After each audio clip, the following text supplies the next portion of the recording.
uling mari-elect? Gusto kong ma-re-elect dahil mahal ko ang Pilipinas.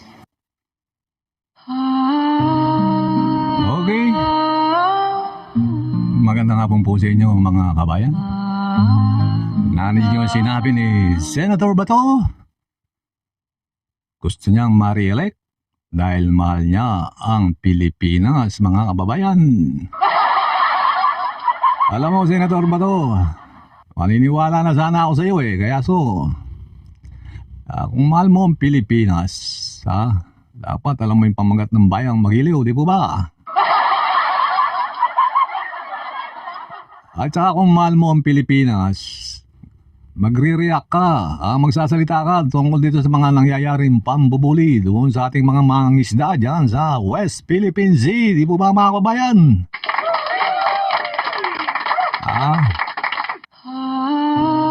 Kung mahal mo ang Pilipinas, Senator Bato,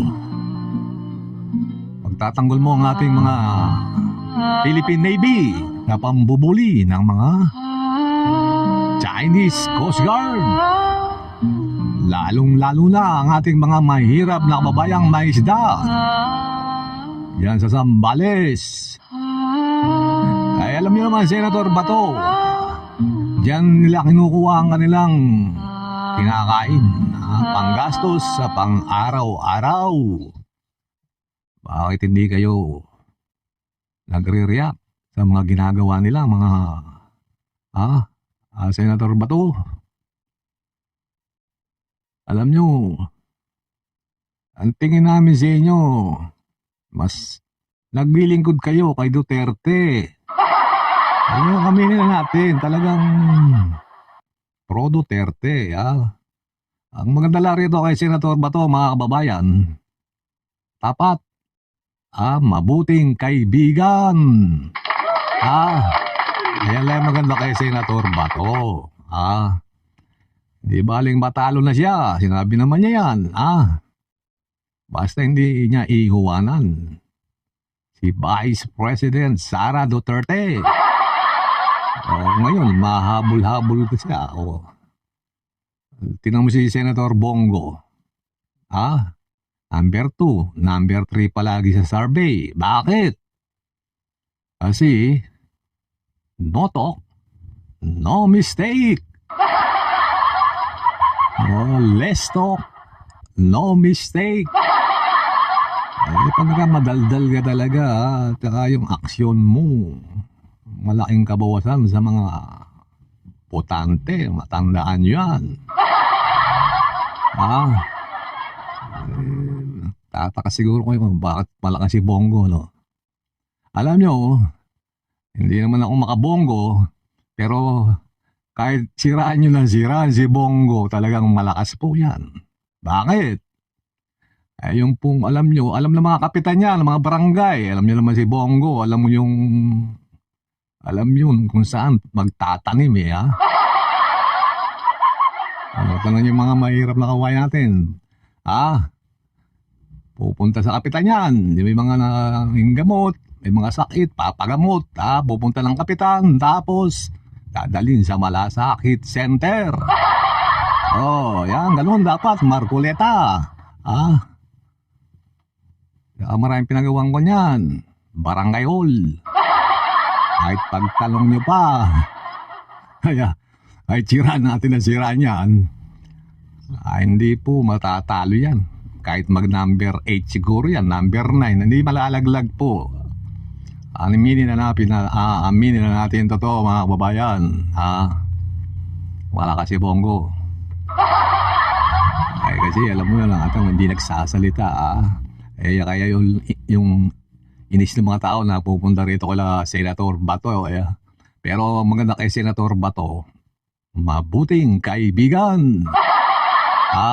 Hindi tulad po yung si Sabik maging senador. Gusto kong ipagpatuloy yung aking serbisyo bilang isang senador na gumagawa ng mga batas na makakontribute towards nation building. Yun, gusto niya raw makatulong, magawa ng batas. May nagawa na bang batas si Senator Bato? Ha? Eh, parang wala pa akong nabalitaan eh. May nagawa na ba mga kabayan, ha? Ay, kung medyo nga, may nagawa ng batas si Senator Bato. Alam niyo, talagang nakasira kay Senator Bato, ha? Yung ginawa niyang hearing. Totoo lang, yung ginawa niyang hearing doon kay Morales. Nako, pati nga ako, eh, umayaw na sa kanya eh. Binoto ko yan eh. Hindi naman tayo pinanganak para sabihin na walang halong politika yung hearing na yun. Di mo ba mga kababayan? Tapos, pinagtatalunan nyo, 2 Xerox copy. Anak ng wete na. Ay, nako. Pinagtatalunan mga kababayan.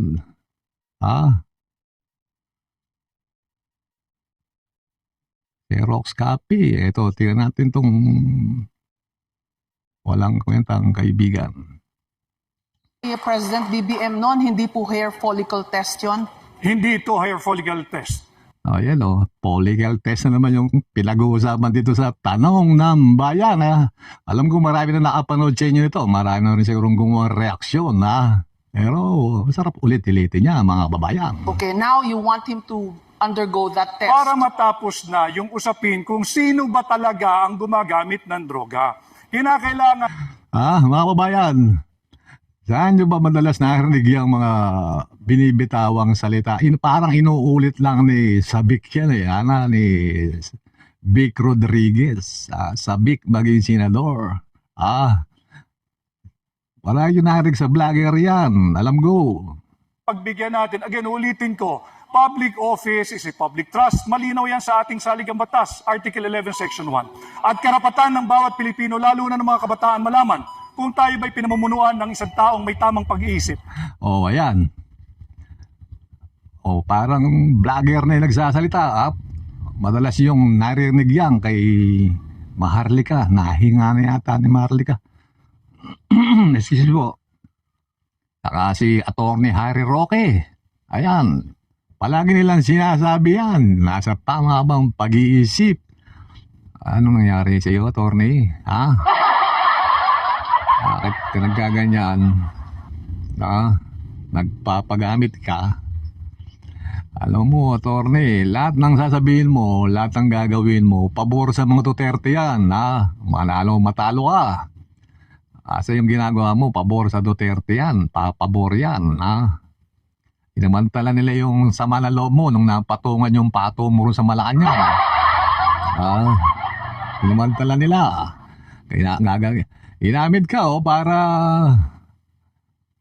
para siraan si Marcos.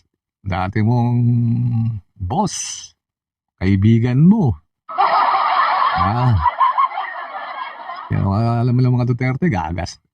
Kahit gumasos yan, sa papabor sa kanila yung resulta.